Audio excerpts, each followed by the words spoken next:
Hey everyone, in this video we're gonna explore how to install pet widget with Widgetable app. So this is kind of their new feature. If you just open Widgetable, create an account, you can just see pet tab. So what is that? I also have no idea. It's kind of like a Tamagotchi thing. If you know what that is, it was a very popular game back like, maybe 20 years ago. But now you can just install it as a lock screen widget, for example.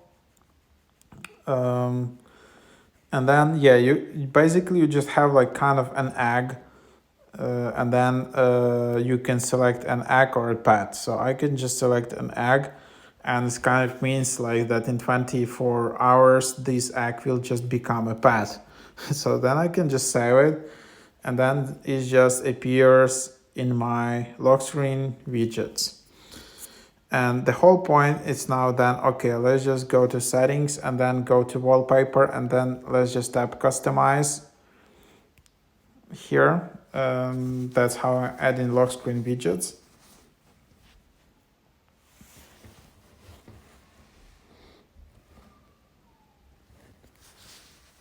Yeah, so let's just tap customize, and then from here you can just add widgetable, and then I can just select this, and then I want to select pet widget.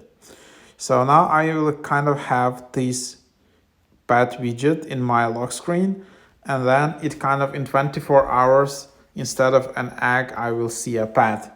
And then I don't know, like in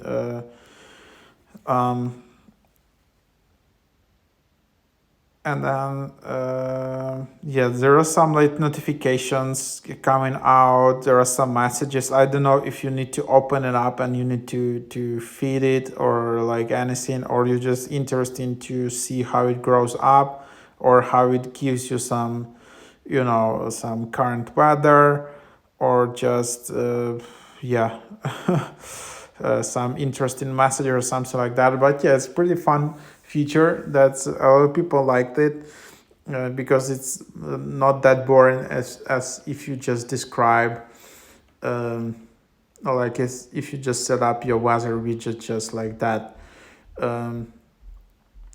So yeah, that's what it is, and hope this is helpful.